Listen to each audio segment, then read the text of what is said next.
Ladies and gentlemen, welcome to the January 2021 edition of the virtual Minnesota Woodworkers Guild meeting. Been doing this for a few months now. We're starting to get the hang of it. There'll usually be some kind of glitches somewhere along the line, so we'll apologize in advance. So I see we've got 51 folks on board already, and I'm sure they'll keep dribbling in here over the next few minutes. For the next 15 minutes, we will conduct our typical business meeting. I'm Ed Noy, president of the Guild. Again, welcome. We have a number of Guild board members on here with us tonight. And folks, if I missed your name, I'm sorry, there's a long list here. Bill Lammers, he's joining us. George Lucas, Roger Christofferson, and Ron Austin, I've seen have joined the meeting. So thanks, guys, for pulling in here and supporting us tonight. Come here. I'll sit here. Where? If you are not on mute, please put yourself on mute. Oh, you have to put it on mute. I ask that everyone stay on mute during the meeting. If you have a question, use the chat feature of the Zoom application. Just type your question in there. I'll be monitoring this as the meeting goes on. And at an appropriate time, I'll interrupt the presenters and get your question posed and get an answer for you. One thing we want to do here, actually, before we start our program, we've been trying to do it every month, is give one or more members just a couple of short minutes to talk about something that's on their bench. So if you have something on your bench that you'd like to share with the rest of the Guild who have joined the meeting, please send a text and we'll make sure that we get to you. For those of you, I see a lot of names on the participants list that I don't recognize. I'm sorry about that, but we do have 800 members in the Guild. You may not know that. So I don't know everybody. I do know people who attend on a regular basis, and I'm still seeing a lot of unfamiliar names. So for those of you who are joining us for your first meeting, welcome. Glad you could find us, and I trust that you'll find the content of the meeting very useful for you. Folks on the program committee have done a good job keeping things floating here during the pandemic, and we've got a good program up for tonight.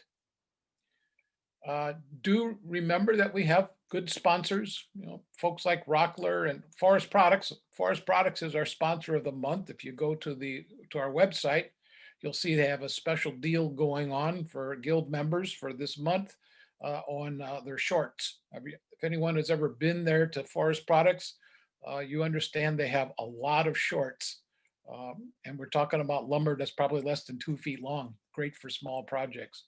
And as I recall, the deal is buy one, get one free. So one of those famous marketing BOGO offers, right? So give the folks at Forest Products some of your time and some of your money, and give some good materials. We have a number of regular events that the Guild has not been able to have in the past 12 months because of the pandemic. The Tool Swap, Northern Woods show, and the fall seminar. The Tool Swap and Northern Woods committees are meeting this month, and they will determine the fate of our planning for those for the year 2021. And in February, at our February meeting, I'll be able to inform you what's going to happen. Fall seminar is, we're still optimistically planning for next November, and we will pass along the details of that as we get much closer. This meeting is being recorded, and it'll be shared on YouTube on the Minnesota Woodworkers Guild channel, along with all the other meetings we've been doing virtually this year. But last year, this is a new year, Ed. And so in a few days, this meeting will be out there for member friends that missed the meeting, or if you want to go back and review something that was presented tonight. Still letting people in here to the meeting. Sorry for the minor interruptions. The guild is still in need of some participation in our board of directors. We're down to just 9 directors. During the pandemic, this has not been too much of a problem because we don't have a lot of activity going on. But as soon as this pandemic lets up, we're really going to need some help. And I really hope that you folks seriously consider giving some of your time once a month to the board of directors. We would really appreciate your input.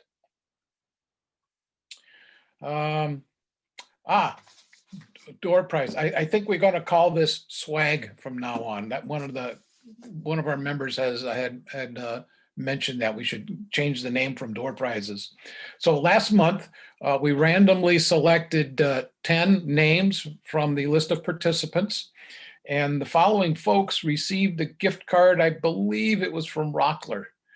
Might have been from Woodcraft. We're alternating months. I can't remember which we did. But the recipients were Paul Krennick over in Hudson, Wisconsin, Tim Anderson from up in Aitken, Ken Simon out in Woodbury, Terry Neven in Minneapolis,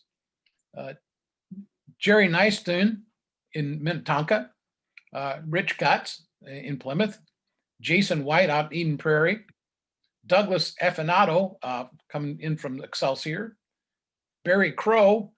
Barry lives in Minneapolis, and Stephanie Finney out in Prior Lake. So, and all those folks received their gift cards in the mail, and we'll do the same thing this month and announce the winners. So I haven't seen any chats coming in from anybody who would like to share what's on their bench.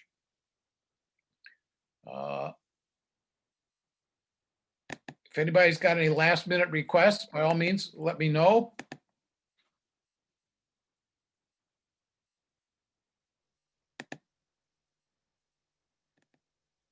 Okay, I don't have anything going on there. In that case, I think what we're going to do is actually get our meeting started early if that's going to work out.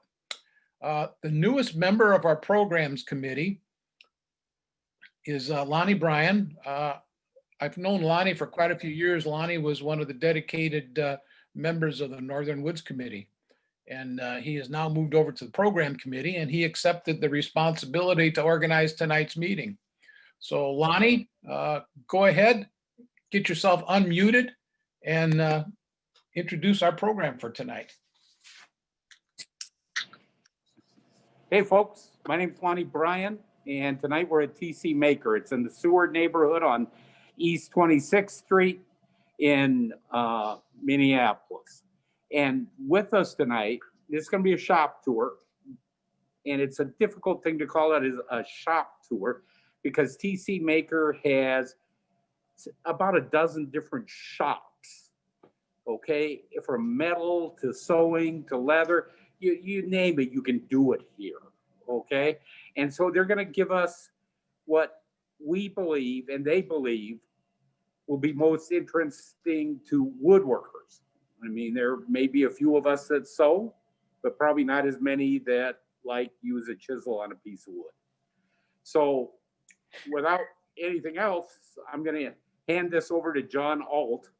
And John Alt has put together this tour, and he'll tell us about his team and the shops. Thank you. Thanks, Lonnie. So Ed, can you unmute John? Yeah, let's see. Got to find him on the list here. It's a long way down. I don't see John on the list. Oh, there he is. He's unmuted. Take it away, John.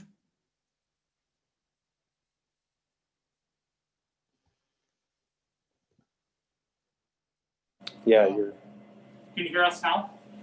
We see you and hear you. Good, wonderful. Sorry, my earbuds were checking that over.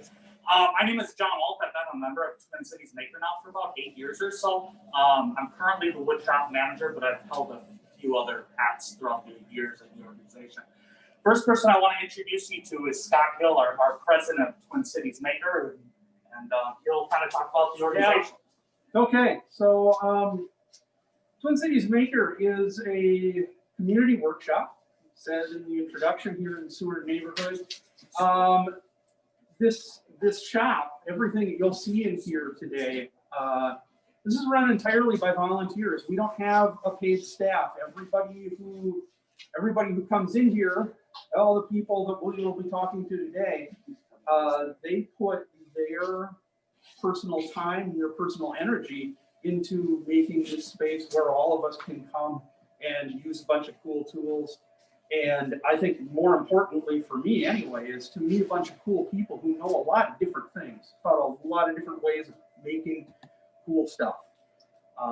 And that's really the real value here. The tools are a nice addition to a really great community of people who know tons of stuff. So, you know, remember, everybody you see on here, they put in a lot of time to make this work. Basically, as president, I kind of like run a board meeting every month. All these people, all these guys here, they're the ones who make it really work, really sing, really play out. So thanks everybody for doing all that stuff for us. So with that, I'll show you some laser stuff a little bit later, but we'll throw you over to Joseph, who's our 3D lab manager. And take a look at the 3D lab. Well, I'm Joseph. I volunteer as a 3D lab manager. I'm also on the board of directors. But this is our 3D lab. We have, at any given time, we have about 6 or 7 3D printers up and running. We have a couple over here, some on the shelf. We have a large format one, which is great for larger projects that you can come across. And then this, which we use for most of our anything that needs to be vented or things like that. We have had, thinking of, as it pertains to woodworking, we've had several people do things like print various planes, lots of jigs, various, someone did a chisel sharpener, like a sharpening guide, lots of different things. We get a lot of other different projects coming through here as well. But we also have a resin printer, which I didn't touch on. Most of these printers are FDM based, which is for printing plastics, but the resin one is good for high detail parts.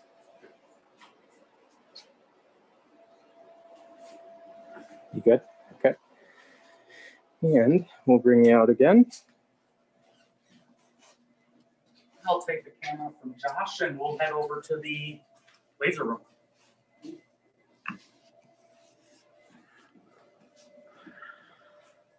One thing to mention is that we do have an Artifactory. You can kind of see it there, but it's basically an arts and craft area. So things like our sewing room, modeling, we have screen printing downstairs. There's all just sorts of fun stuff down there. Hand it back over to Scott. Okay, so behind this door is the laser room. We'll go in there and show it to you, but we're going to mute the microphone when we go in there because it's a bit noisy on Zoom. There's a big exhaust fan and an air compressor and a water pump running in there right now. So it's not bad in person, but the microphones, it just washes everything out. So, but anyway, actually, we can point through the windows here. We actually have 2 laser cutters in here. We have the big one is a 90-watt full spectrum laser cutter. That's got a 2-foot by 3-foot working surface in it.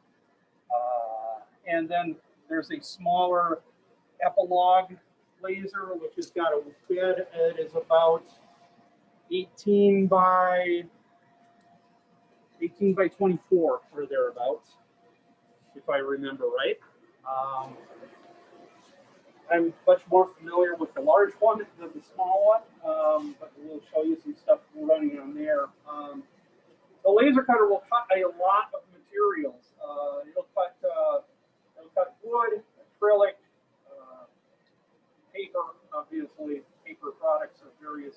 fabric, leather, all sorts of stuff.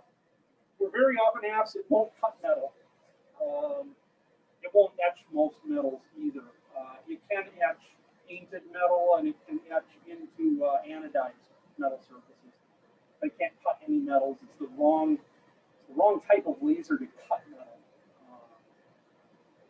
But otherwise, it cuts and etches a wide variety of things. And it can also etch but not cut into glass and ceramic material. So you can etch ceramic tiles, glass surfaces, and things like that, which is really nice to be able to do. So let's stick our heads in here. We'll give you a real quick show of what this thing will do on a piece of wood. This is a piece of scrap wood that we pulled out of the scrap bin in the wood shop. Somebody's scrap piece of wood, which I think is actually pretty nice. So, which is one of the advantages here. Very often somebody else's leftovers that they don't need are exactly the thing that you were looking for. So, here real quick.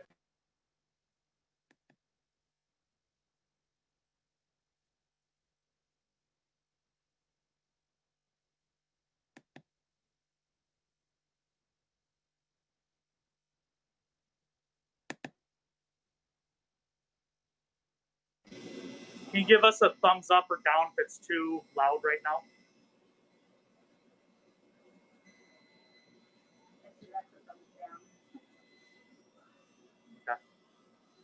Okay. Go ahead, Scott. Okay, so I just pushed play on the laser cutter, so it's cutting right now.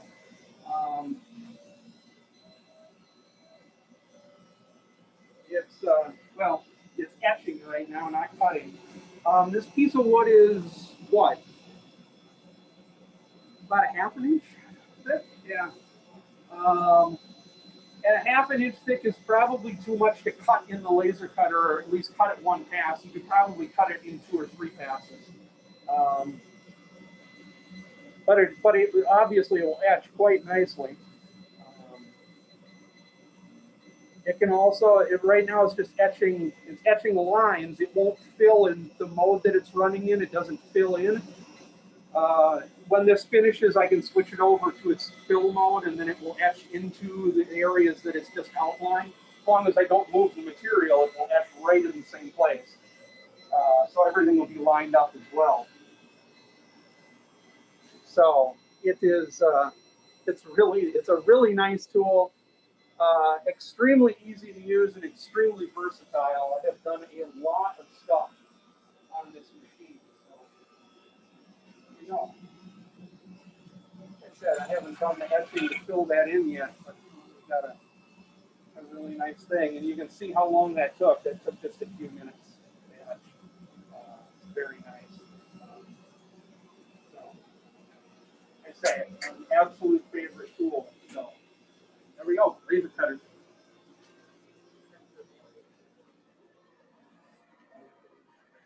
We do also provide member storage. So what we have is a system of cubbies where you can essentially store your stuff for as long as you're a paying member of Twin Cities Maker. You can store your stuff in here. We then have a bigger area where we have room for the larger projects, as well as storage areas for raw lumber.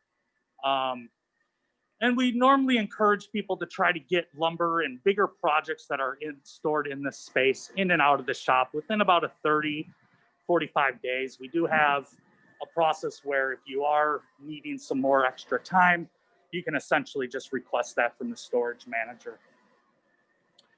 So John, let's say I want to bring my own tools in here and I need to store them. Yeah. Is there some secure lock place that I can do that? Yeah, definitely. So there isn't any like lockable space throughout the shop. But again, I've been a member here for about 8 years. And I know in my cubby right now, I probably have $400 worth of little hand tools and little odds and ends of stuff. I've never heard of theft or anything like that ever going on in this organization. And I think that is a true testament to the community feel that's in this organization as well. So. Well, congratulations, but I assume there would be nothing wrong with, say, if I wanted to bring a foot locker in that fit in the cubby, with a padlock type setup on it, I could do that. Definitely, definitely. Yep. And you'll even see on some of these cubbies, you know, people have kind of customized little tool cabinets. Aaron did a kind of a good job on his, if I can kind of find his area here. Never mind, I'm in the wrong bank. But he actually made a cabinet that he can lock up and everything like that. Thanks, John. So we'll head over to the CNC area. On our way over there, you'll see our machine shop. As far as it goes for why would woodworkers want a machine shop, well, especially in our organization, our tools break down all the time. So we have a group of really accomplished machinists that have saved us probably a few $100s just in ordering major parts for our different machines throughout the wood shop. Also to our left here, we have a finishing room. So we kind of call this a highly ventilated area. It's probably hard to see how big it is on camera, but it's probably, what do you think, 15 by 20, something like that. And again, it's just a highly ventilated space. So if you're using like an HPLV gun, you can use that. Rattle cans, stains, lacquers, things like that. And it's just, it's kind of a godsend during the winter time, being able to actually finish in a space and not feel like you're gonna pass out from all the fumes. We'll head on through to our CNC area. We're walking through the wood shop right now.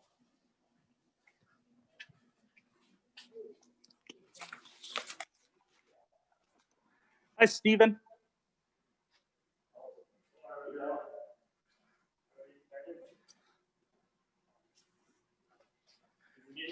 Yep.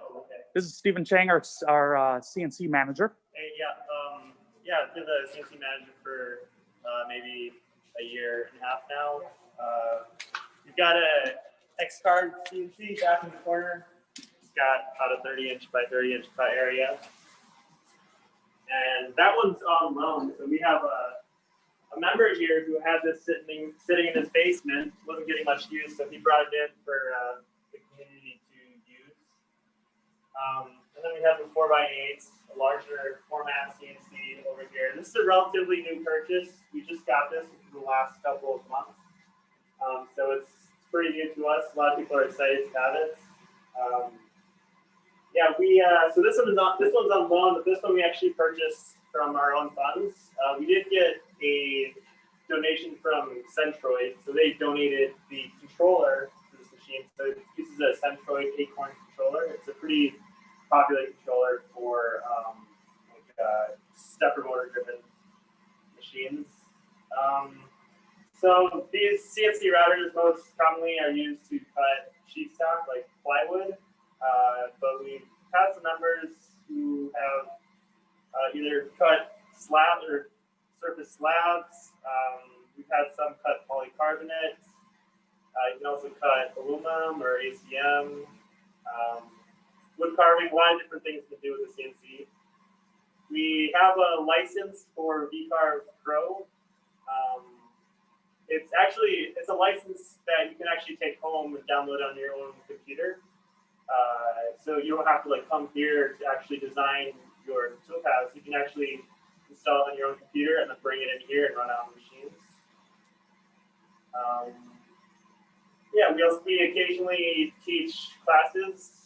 A lot more so before the pandemic, but hopefully we'll be able to offer more classes soon. Right now, if you're brand new to CNC and you've never done anything before, we're having to learn on this smaller machine before moving up to a larger machine. So training is pretty simple for this small machine. There's just a online YouTube video for how to basically set up your cut. You have to watch that and take a quiz to get checked up on this.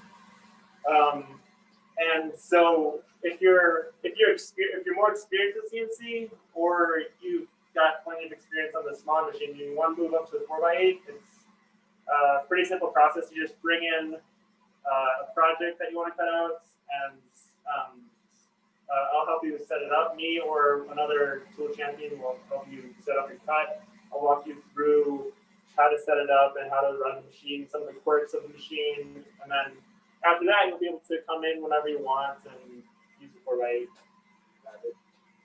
Steve, I have a question for you. I know you have monthly and annual fees.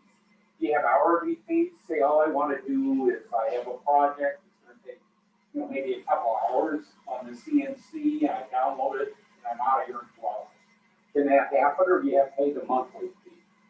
So you have to be a member to use machines. You have to pay the monthly member dues to use machines. And then for the 4x8, we have a suggested donation of $5 per hour to keep this thing up and running. Yep. Okay, thank you. Yeah. Great. We'll head into the metal shop here. And in general, with consumables, that's how we kind of run. We always do kind of a suggested donation. We have all sorts of people from all sorts of socioeconomic backgrounds. So it's kind of a pay what you can for consumables. So this is Josh. He's our blacksmithing manager, and he's going to be talking about both the metal shop and the blacksmithing area. Yeah, so to start us off, I'll show you the grinding room where we have our industrial belt sander, and we've got a couple of chop cells to soften. We even have a bead blasting facility that you can hook up our air to and clean up whatever you need to do. And that's where all our grinders and everything else is. Yep. Try to face the Oh, camera. yeah. Oh, got it. Got it. All right. And then moving on here, we've got our cutting station. This is something that you can use a plasma cutter for. This is kind of something that is going down frequently, so we'll work out replacing it. But we also have an oxy fuel torch for you to do some cutting there too with that. And then we have a small shear, and we have a small press brake for some cutting. And then John already showed you we have a pretty industrial sized drill that can handle every project I've thrown at it so far. And then we've got 3 total welding bays that support oxy fuel, TIG, MIG, and we have shielded metal arc welding as well.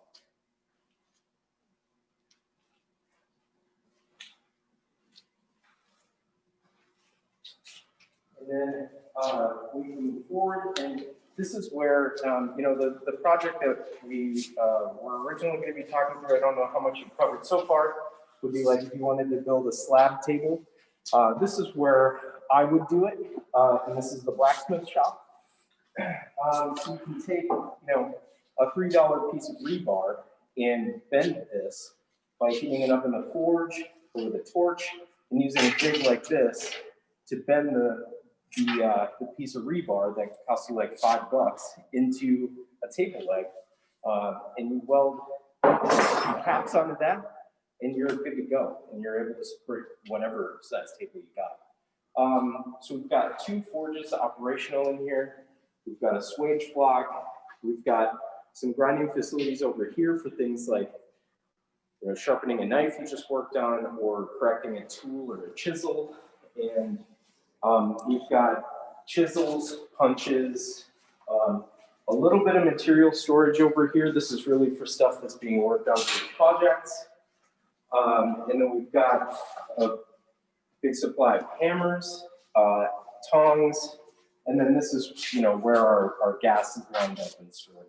So we have the anvils and the forges to do pretty much whatever you want to work on. What do you use a swage block for? Oh, sure. Yeah. So a swage block can really be used for pretty much anything. Here is where you can form like different sizes of like round stock or half round, but then you've got all these sections where you can do cutouts. This is a dishing area. And there's a lot of like different size shapes on here too. So you can make triangular shapes. You can also use those to make square as well.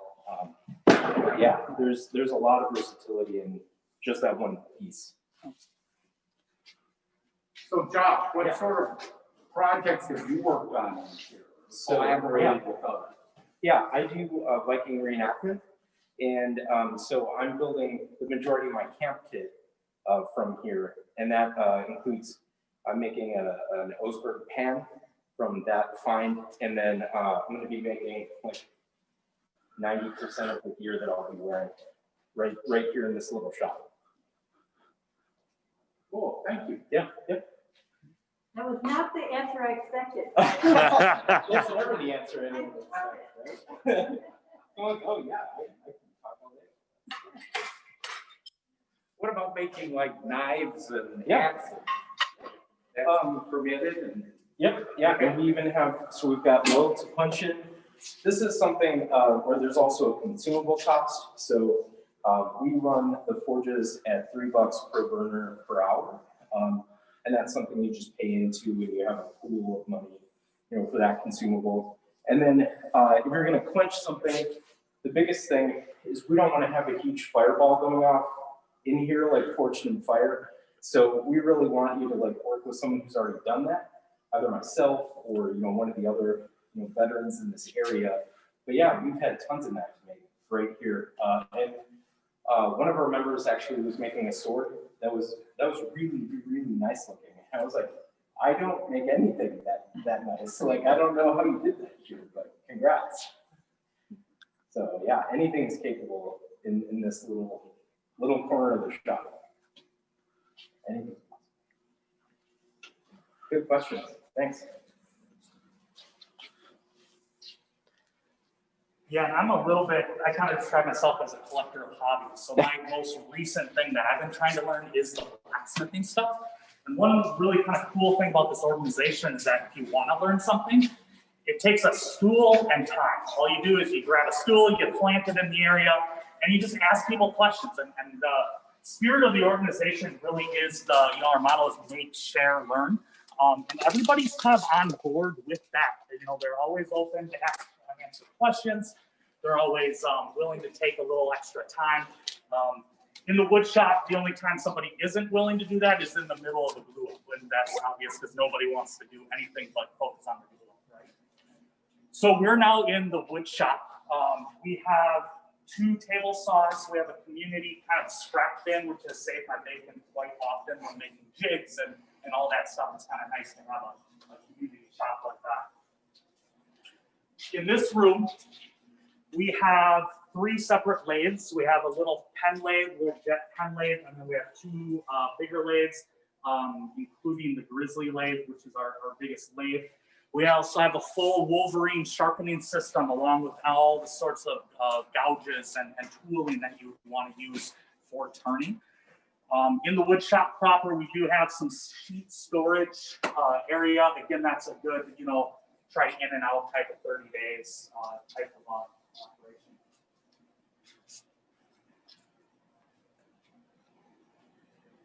In this area here is really the bulk of our big machining. You'll kind of notice that we are set up a little bit for the efficiency or the workflow of woodworking.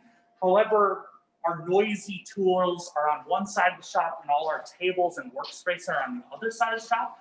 And again, that's done very purposely. That's done so people can talk to each other without having to yell over machinery and share ideas and things like that. So in this space, we have a really nice 5 horsepower dust collection that's hooked into almost all of our major machines. Again, a very standard cabinet maker's wood shop. Josh, I can actually have you come on over on this side. But we have a 8-inch jointer. We have a 20-inch planer, and then a 25-inch drum sander. Again, with our drum sander, we don't charge shop time. We basically, you pay for a class, which I think right now is about $50, and that pays for all of your time on the machine. We don't really like to do a by the time type of a process. It's kind of a, you know, you're basically paying for the sandpaper that month for everybody, and then the new students the next month are paying for that month's sandpaper, et cetera, et cetera. One of our newest additions is the Oscillating Sander, which everybody has just really enjoyed. We'll be ended up getting a whole new dust collection system just for the tools along this area, our sanders, our bandsaws, our router table. Woodcraft was really nice, and they actually donated that vacuum to us, so which is really awesome. We basically went out and we said, what are the best router table parts you can possibly get, and we created our own router table. So we have a really nice Ikra fence as well as a Jessam table, which is just a dream to use. There's actually a height raise on the side of the machine, so you don't need cranks or reach under the table to change bits or anything like that. It's just a joy to use. Nice big panel saw for breaking down materials. We'll catch up to you. Just take a break for a second. He was taking a good look at that. Oh, do you want to take another look at it? Whoa. Not me. You don't want to see me. Yeah. Not boring to look at. Yeah.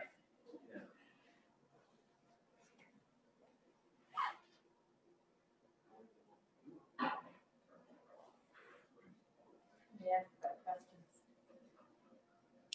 Should we just hit all the questions at the very end? Yeah, Because let's I see. just can't hear. Or you can. Are there any questions? No, there haven't been any questions that haven't been answered on chat. On chat, yeah, very good. Okay, we'll keep going then. We'll start with the panel saw. Yeah, panel saw just to break things down. Kind of head this way. Again, as Scott was saying, we're an all volunteer organization. So the way we maintain these tools is we basically have a program called Adopt a Tool. So we've set up a box for every single one of our tools that has all the wrenches, the lubricants, the little miscellaneous pieces of the sharpening kit for that tool. And then the person that's adopted the tool maintenance basically can go into that box, and it's a real quick, easy grab everything you need. Essentially, most of our adopted tool people have never maintained a tool before. Again, we're a learning institution. So, a lot of people will come and, they'll work side by side with me. I'm actually, I've never worked in a professional wood shop. I've taken 2 woodworking classes in my career of woodworking. Basically learning how to run and maintain a wood shop was one of those hobbies that I've collected over the years of just kind of figuring it out as we went. And I'm happy to share that knowledge with anybody that's willing to learn how to maintain our tools. John, we So do again, have nice big dust collector that services both of our table saws. John, we have 2 questions that have just come in. These are only my wood clamps. No one's ever able to use these clamps except for me. I'm just joking, of course. But in all seriousness, the first time I took a tour here, I did the calculation of what does it cost to buy myself 10 clamps versus what does it cost for 1 membership. And I realized really quickly, I can get a lot of months of membership out of just buying clamps, right? So I was working at my kitchen table at the time doing everything. So just having a space like this was really, again, kind of a blessing for me. Excuse me, John. You were talking about maintaining the machines and how well it works, okay? What about sharpening the blades, like in the joiner or the planer, or something that's difficult to sharpen? How do you take care of that? So we've actually moved from straight knives on both our jointer and planer to a helical head. So at this point, because they're carbide, we have to just buy the little inserts that you put into the heads. Before that, we were actually outsourcing one of those things. So we've actually bring in the Woodcraft, and they have people that sharpen all your blades for you. And how about like the bandsaw blade? You just, how we often does purchase that get those. Yep, we purchase those whenever they go out or snap or break or anything like that. So if I was using the bandsaw and noticed that the blade wasn't cutting as smooth as I expected it to, what would I do? You could send me an email and basically inform me of it, and then I'd let the person that's adopted that tool know that the blade's gone. If you've changed out a bandsaw blade, I would just tell you, go for it. If you think it's dull, go ahead and change it out and just set the blade in the corner or whatnot. And then most of the time, everybody just has good sense, and most of them go. So as a member, could I say, I think I noticed that the blade that's on it now is about a half-inch blade. But say I'm resawing something and want to use, Yep. you know, a 3/4 to 1-inch blade. Yep. Is that something I can change out personally? Definitely. Mhm. Definitely. Okay, and it's available here? Definitely. So we actually have, you know, in that room, we have a 20-inch bandsaw. So on that bandsaw, we keep a resaw blade all the time on there. Because that's by far the greatest tool for resawing things on it. And then we have a small little 14-inch jet bandsaw. And then the Rikon, I think, is somewhere around 20 inches or so as well. So we normally keep like a 1/4-inch blade on the little jet for like those real fine stuff that you're doing. And then normally about a 3/8 inch or so on the Rikon, just for that medium duty. So it's really nice that we have 3 of them. So you really don't need to change out blades too often, you know, based on the task that you're doing. Well, this might be a strange question, but I noticed we've got a couple of these. What are these things? These are lovely COVID pyramids. So, so essentially, when we were shut down for about 2 months, right at the start of COVID, just because we just didn't know how it spread with herbal that kind of stuff, right? So once we learned that, you know, as long as we kind of keep people 6 feet away from each other, because we're in such a large, open, you know, ventilated area, as long as you're 6 feet away from people, you're good, right? So what we did is every other table, we made a COVID pyramid, and it basically prevents anybody from setting anything down here, resting on it. You know, that way you're not like working at this table, turning around and picking up tools off this table, and you know the same person is doing it on the other side.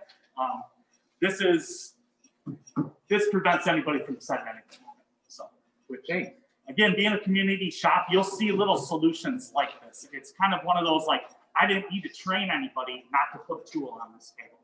It's pretty obvious, you know? So it's kind of interesting and fun with a community shop, those little problems or those little issues that come up, the creative solutions that people come up with to basically make it obvious to everybody of what the behavior they want to do. So, Thank you. coming along here, we have our wall of fame. We have a saw stop table saw. I jokingly tell people if you want to make sure, because actually if you set off the blade on the saw stop, we have everybody sign the blade, and then we ask for a donation for the blade and the mechanism. So I jokingly kind of tell people if you want your name in the shop forever, all you have to do is, you know, stick a hot dog in the saw stop or basically trigger it, and you get your name up on the wall in the wood shop. So that kind of started off. But a bunch of drills. We do have an XY table mortiser, which is just a joy to use. It's been really nice whenever I needed to do mortise and tenons to be able to use that machine. We have a full tool bench of hand woodworking tools or fine woodworking tools, along with all the diamond blades, all the different sharpening kit that you could ever want for that, along with a bunch of hand saws, Japanese back saws, all that good stuff. We also have a Tormek wet sharpening system in the shop, which is kind of nice when you drop that chisel on the ground and you really need to do some major repairs on it.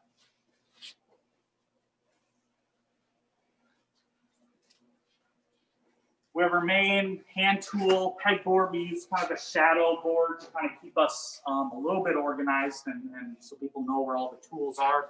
But you'll notice we have everything, like all the jigs that you'd ever want to use, hand power tools. I get a lot of people asking me, like, can I bring my tools in and use my tools in the shop? And that's a definite yes. You can bring whatever you want to, but it's unless you're really doing something very specific. You really don't need to. We basically have all the kit and all the tooling that you could ever really want. Let's see here. Last thing I'll kind of show off that we're pretty proud about. We have this really kind of a problem where when we had more than 2 people sanding at once, the whole shop would just fill up with dust from the sanding.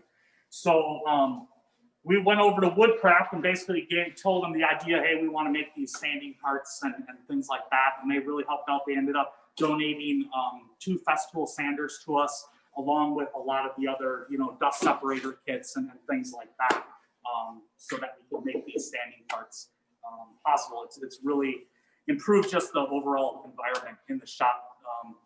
These Festool sanders, I can't say enough about them. They really do cut down all the dust that's kind of gets airborne while you're sanding. So we have a couple questions. The first one is, how crowded does the shop get on a busy day? Yeah, so right now with COVID, it's actually really nice. We only allow 5 people in the shop at any given time, So there's just enough tables for everybody, and that's a very comfortable limit. Pre-COVID, it was very hard to tell when the shop was going to be busy or not busy. Sometimes in the middle of the afternoon on a Saturday, there's nobody here. Sometimes it was just hopping.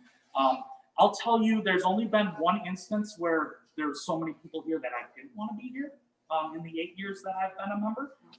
There have been a couple times when maybe I come in and I need to wait 5-10 minutes to use a table saw or something like that. But really, it comes back to that community. Everybody kind of communicates with each other when it does get busy. You'll hear people talking of saying, oh, I need to use the table saw for 15 minutes. Can I jump in? And somebody will let them use the table saw or things like that. And we'll kind of rotate and share the tools in that way. Well, and it's worth pointing out too, just on the access. Yeah. Okay, just I can point out just based on access times. Members have 24/7 access to the building. So if you're a night owl and you want to come in at 3 in the morning and work on stuff, you have a key to the building. So come in anytime. That helps. Yeah, for sure. Do you accept tool donations? We do very selectively. So if you do have a tool that you would like to donate, you can always email me at woodshop@tcmaker.org. And definitely we can talk it through. We do have some space limitations in the shop. You can kind of see we're pretty full wall to wall, but there are some tools that we would love to have. Okay. And what's the policy for minimum age for kids, providing, of course, that they're with their parents or grandparents? Scott, you want to take that one? Yeah, for age for kids, as long as they are accompanied by an adult member of the space, there isn't a bottom limit. We run on the philosophy that the kids and you're comfortable with them poking in, and if you're comfortable having 6-year-olds in a space like this.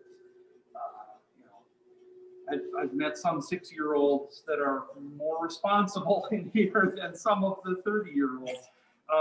So it all varies. But yeah, the minimum age to actually be a member, that is actually having a key to the space, is 16.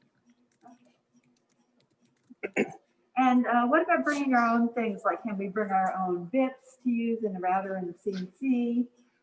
If we want to, for any machine, can we bring our own things? Yeah, definitely. And that goes with any of the tools, right? Like when I'm working, I personally don't like to have to move more than about 5 feet away whenever I need something. So I do tend to bring a full kit of, my chisels, my drill bits, my, everything that I'm going to be using for the day. I kind of keep that on my bench and bring my own tools because I know it's all there. So yeah, definitely bits for routers, drills, you name it.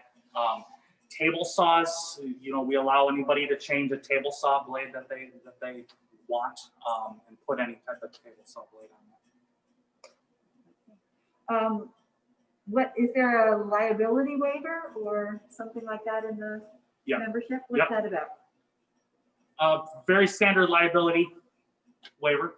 We can direct people to our website if they'd like to see it. Okay. Just tcmaker.org. I think that's all I see right now. If there are any other questions, just put them in the chat. See, John, I did notice one thing, and maybe Scott, John, and Josh can help us. I see this poster up there. Thanking you for being part of what? Titanium Allies Robotics? Yeah. What's that about? Scott, do you want to talk yeah, about that? That is kind of cool.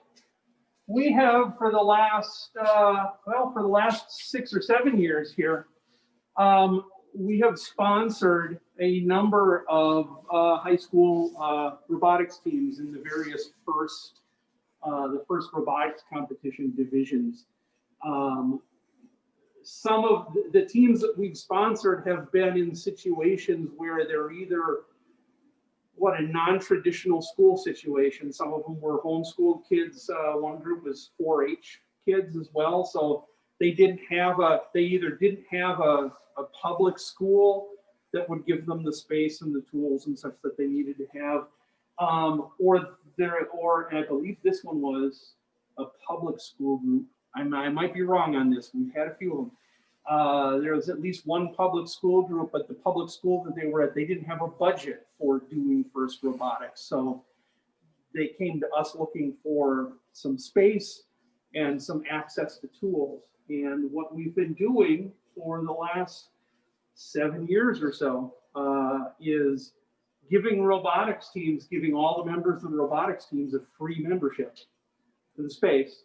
They become members just like everybody else. They have access to the tools, they have access to the people who can give them ideas, help them out with stuff.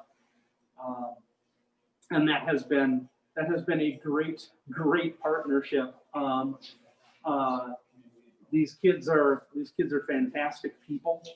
They really have contributed. They have done more than just come and use our space and our tools. They have come and contributed to the space. They've helped us build things. They come in on our quarterly cleanups and help us keep the areas clean. They just keep the areas clean in general when they come in all the time. So they've been great. It's been wonderful. It's been great to see the crazy ideas that they come up with to build these robots. Fun. Well, and that was going to be my next question. So what do they make? I mean, They I actually kind of have an idea of robotics. Right. Yeah. The first robotics program.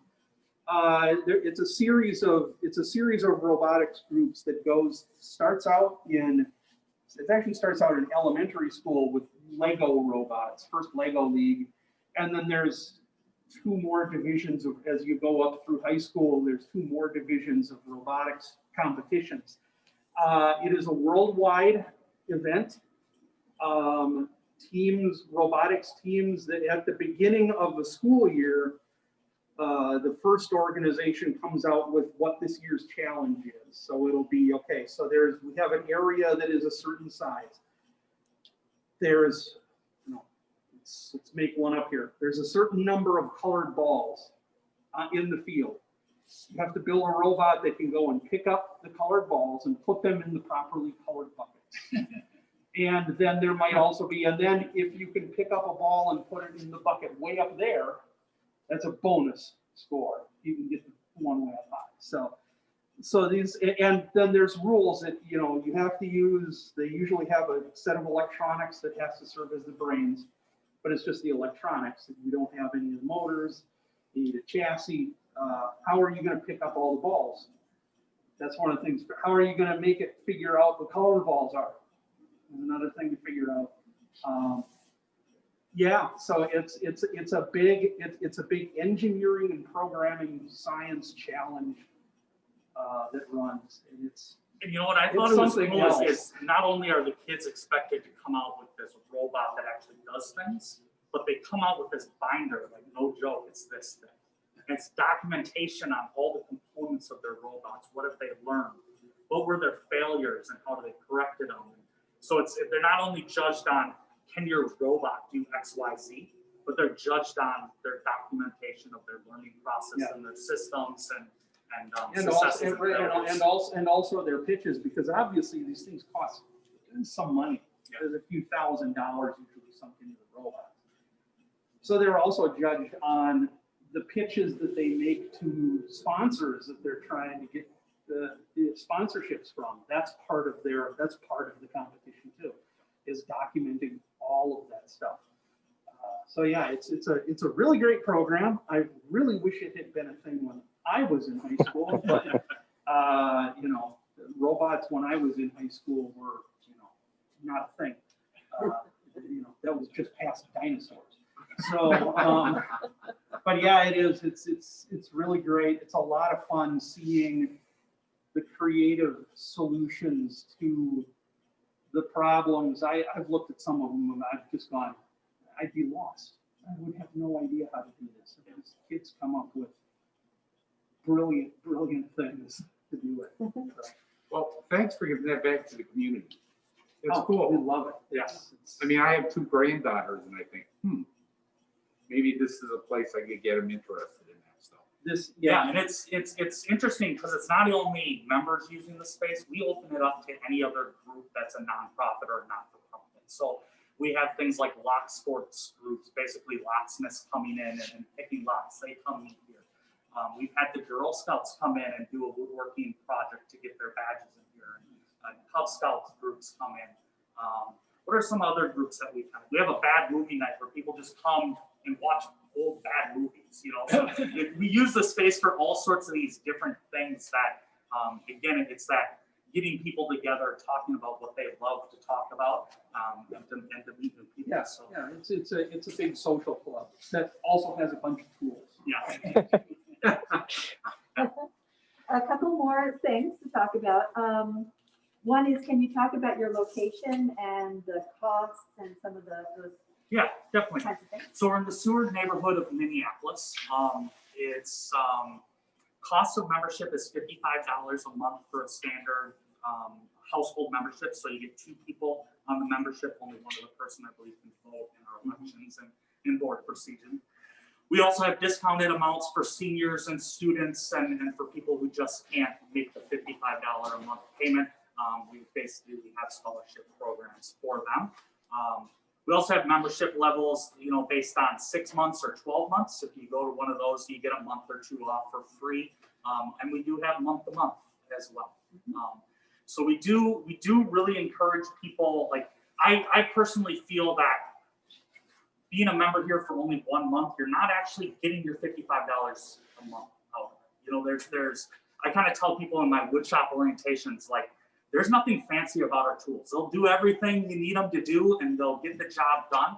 But the real value of the organization is actually working here for a while, learning, you know, meeting other people, talking to other people, things like that. So.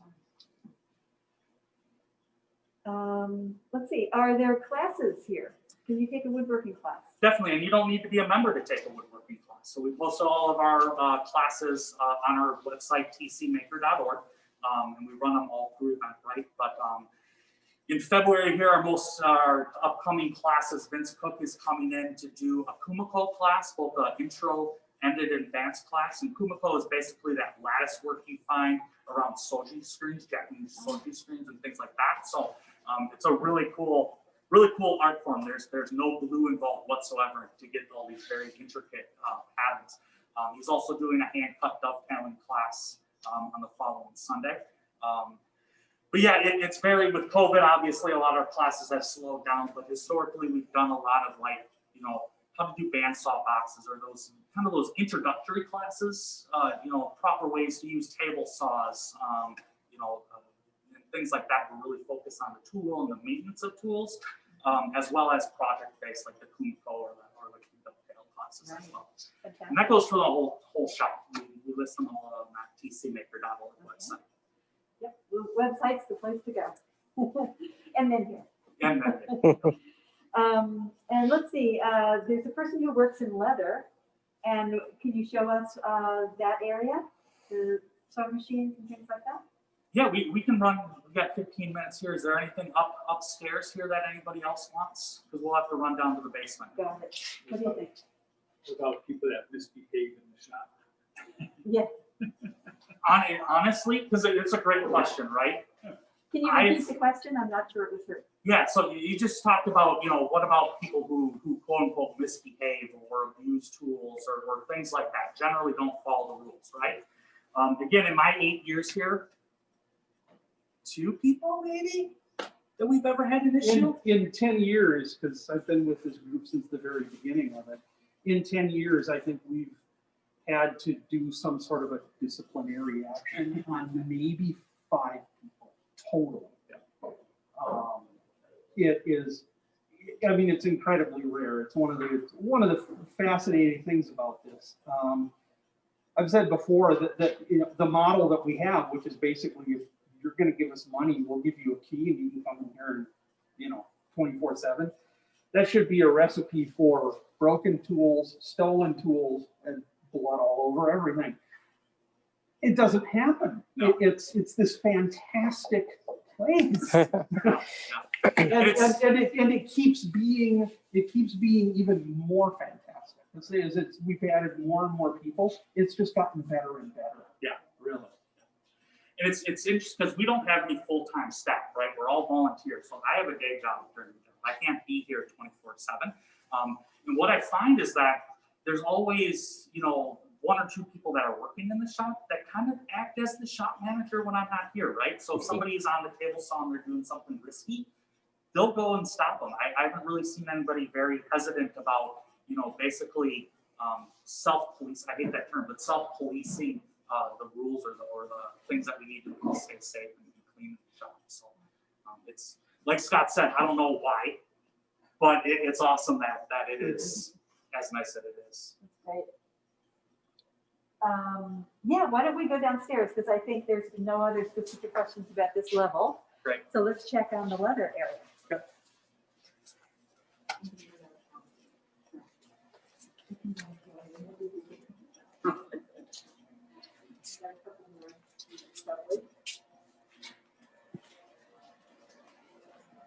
Again, the space that we're going to is called the Artifactory. It's basically a mishmash of all sorts of things.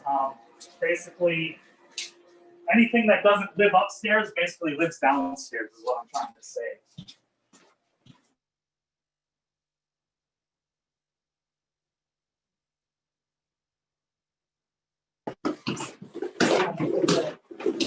Camera and stairs.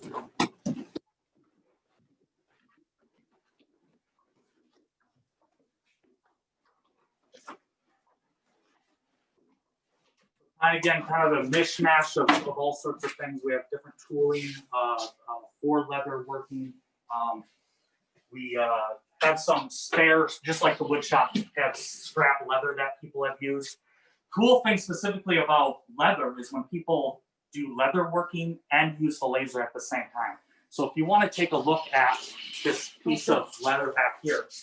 So what the gentleman did was basically etch the leather with the laser and then go back through and dye the leather to the different colors, which a couple of his other pieces were just unbelievable. So that's another cool thing about the shop. We have everybody from, you know, hobbyists or people that have never done the craft before, all the way to professionals that are using the space to kind of prototype or experiment a little bit. So down here as well, we have a bunch of glass cutting and stained glass works in the corner here. We have a few large format printers, which I can't tell you 100% they're actually working, but I know they have been working in the past. You know, again, with one of these things,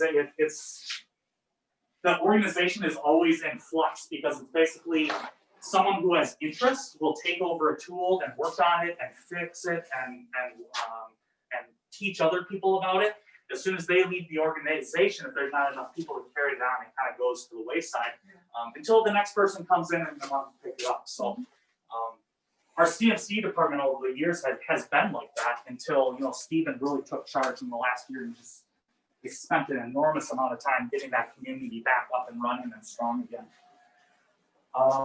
So we have a bunch of arts craft supplies. We have screen printing is one of our newer things here. We're actually going to be kind of making this space into a wet room eventually, and actually making a dark room in our bathroom over here, which trust me, you don't want to probably see that right now.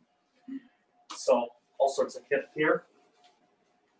Back here is our sewing room. So again, this wasn't here a year and a half ago.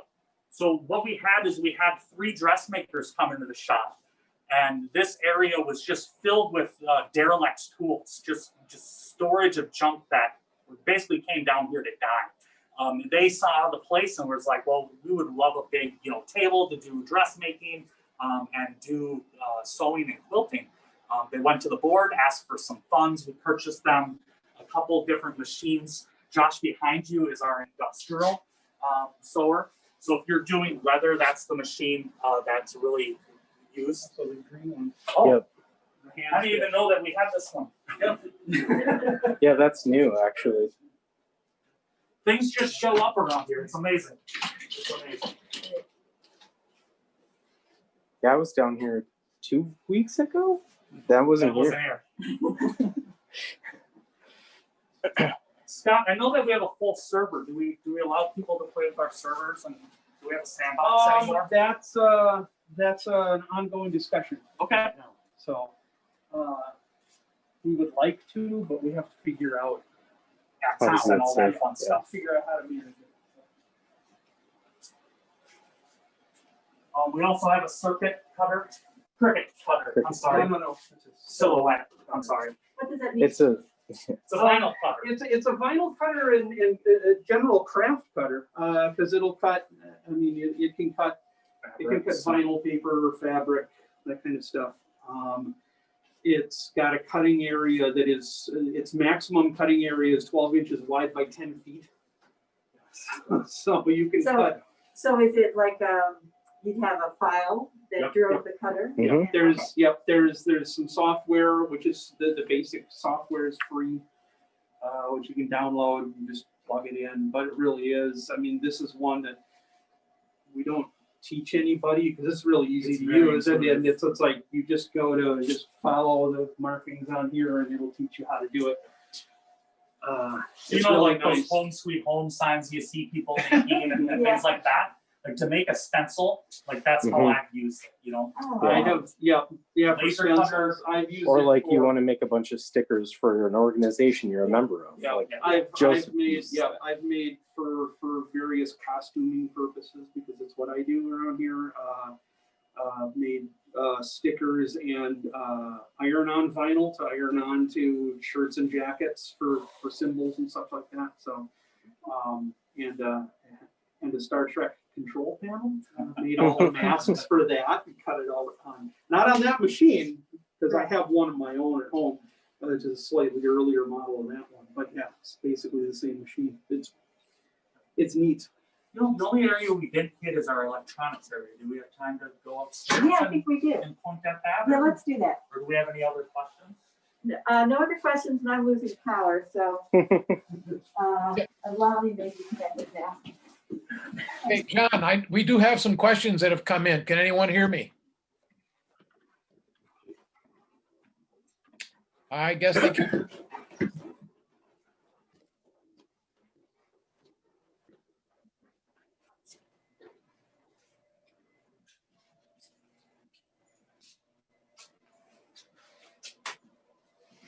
So essentially, it's just our electronics bench. So we have all sorts of different hand tools, different components people have left over the years, you know, buttons and buzzers and wires and things like that we have available. We also have a ham radio in the corner. If you're into ham radio at all, we actually have a license and so you can actually use the ham radio. Along with a bunch of oscilloscopes, bench power supplies, things like that. So again, a lot of the different tools, again, you know, you can basically get anything you want to do with electronics done in the area. So, and again, this area is just kind of in flux right now. He's organizing a little bit. We have a question. Can you answer a question for us? Any other questions from here? We have a question, yes? I think we've got it. Well, Wonderful. thank you very, very much. Yeah, and thank you for having us. Yeah. It's been really educational to see the breadth and how many different materials you can work with and how well set up you are. Yeah, it's very hard as a woodworker to come in and only do woodworking. Yeah. I'll tell you that honestly, because that's one of the things I came in here initially, and over the 8 years I've been here, I've touched every shop or found a project that crosses every shop. And again, it's really cool. You just find somebody, and you know, I never knew how to weld, so I needed to make some specialized bracket for a desk that I was making out of wood, and someone taught me how to weld on, right on the spot just by asking. So it's very, very neat for those type of things. So, yeah, again, thanks for having us. Thanks so much. Appreciate it. Thank you. Over to you, Ed. Well, thank you very much, folks. Very interesting place. I've never been there, but I'm glad I had the opportunity to take the tour tonight with you. It is still fairly early. It is only 8 p.m. Does anyone have something that they would like to share with the rest of the organization? You'll have to unmute yourself to do that.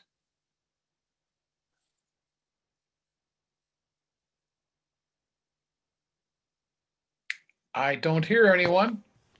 This is Amos. I don't know if you hear me. Yes, we hear you, Amos. I'm looking to make a bathroom bench, and I'm looking for something instead of teak because I don't want to pay the price for teak wood. Any suggestions? Well, in a bathroom, so you're looking for a good moisture resistant wood. Something that's very affordable is white oak. White oak is very, very resistant to rot, and it's used for a lot of outdoor furniture. You can also use cedar. Yeah, I thought of cedar. It's going to be in the water. I just didn't know how joinery will maintain itself.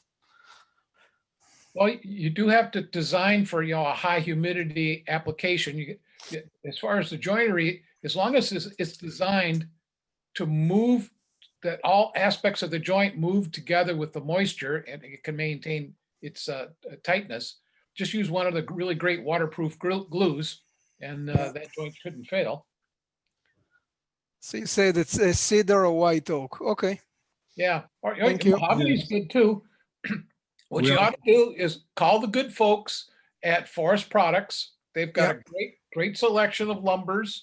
Tell them what you're looking for. They can make some good recommendations, and they'll work with you on price a little bit. So the last time we heard from Wood in the Hood, they have some modified ash. The one that they bake? Yes. Okay. That's supposed to be good too. Good point, Mark. Thanks. Okay, thank you. Anybody else have a question or a comment? We'll be going over tonight's meeting with the program committee. I saw a lot of comments about the quality of the sound. I was having a little bit of trouble with that myself. We'll see if we can do better next time. And I know there were some questions that came in on the chat. They were not answered on the chat, and I could not get anybody at the TC Maker site to hear what the questions were. So if you do, what you should do is just contact them at tcmaker.org, as John said, and they'll be happy to answer your questions. Well, if there are no other questions or comments, we'll close this meeting of the Minnesota Woodworkers Guild for January 2021, and we'll see you next month.